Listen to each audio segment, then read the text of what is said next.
Shalom, selamat pagi Bapak Ibu Saudara-saudari yang terkasih di dalam Tuhan.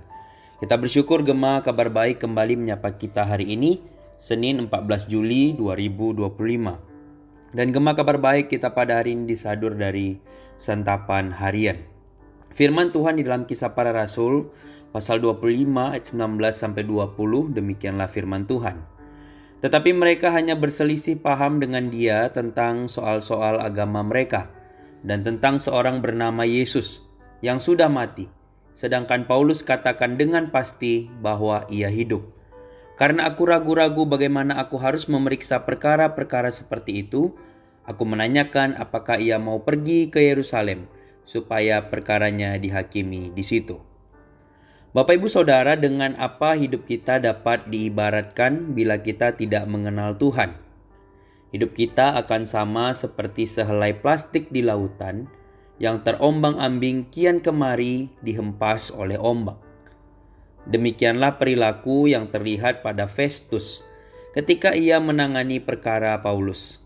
Sebelumnya ia telah menyetujui permintaan naik banding Paulus. Kini ia tampak ragu-ragu. Meskipun awalnya ia melakukan apa yang benar, ternyata ia belum sepenuhnya memahami duduk perkara yang terjadi, dan ia tidak tahu apakah ia harus memutuskan Paulus bersalah atau tidak. Untuk mengetahui apa yang sekiranya harus ditulisnya kepada Kaisar, Festus kemudian meminta pendapat atau second opinion dari Raja Agripa. Ini menunjukkan bahwa dirinya tidak percaya diri. Orang yang dimintai pendapat oleh Festus tidak lebih baik. Herodes Agripa II adalah Raja Kalkis, raja ketujuh atau terakhir dari keluarga Herodes Agung, yang menikah dengan Bernike, yang adalah saudarinya sendiri. Bukannya merasa malu dengan hubungan tidak senonoh itu, Agripa dan Bernike justru memoles citra diri mereka di hadapan publik. Ketika mereka datang ke ruang pengadilan, mereka datang dengan menampilkan segala kebesaran mereka.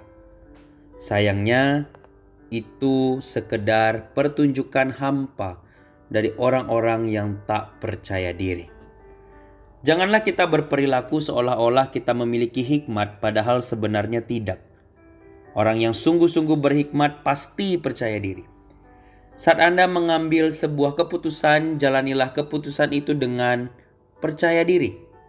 Anda dapat memiliki hikmat yang demikian bila Anda takut akan Allah. Inilah prinsip yang diajarkan kepada kita. Permulaan hikmat adalah takut akan Tuhan, dan mengenal Yang Maha Kudus adalah pengertiannya. Bapak Ibu Saudara, marilah kita mengikat komitmen bahwa kita akan hidup sebagai orang yang sungguh-sungguh mengenal Tuhan. Kiranya kita berkata, saya mau jadi orang yang takut akan Tuhan, dan menjadikan perkataan ini sebagai pokok doa kita. Dengan hikmat, hilanglah keraguan-raguan dan bangkitlah kepercayaan diri setiap kita.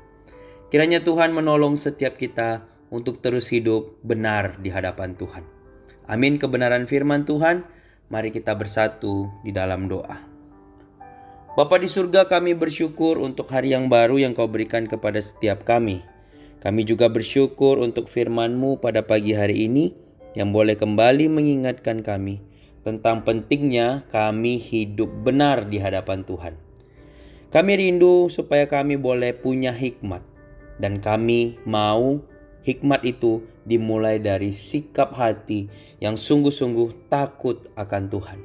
Tuhan, tolong kami untuk sungguh-sungguh hidup benar di hadapan-Mu, sungguh-sungguh hidup dengan menjaga diri, takut akan Engkau. Dan kami rindu Tuhan, biarlah di dalam hal itu kami sungguh-sungguh boleh mengenal Tuhan. Kami tidak ingin menjadi orang-orang yang ragu-ragu, penuh keraguan.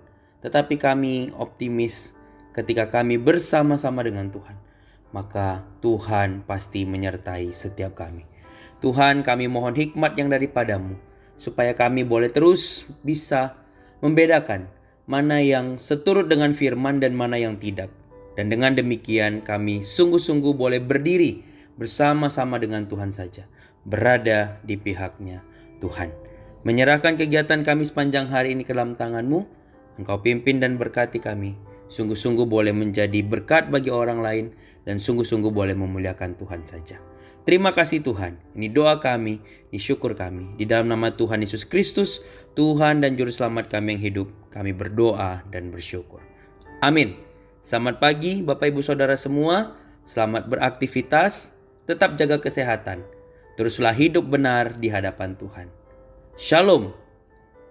Tuhan Yesus memberkati orang semua.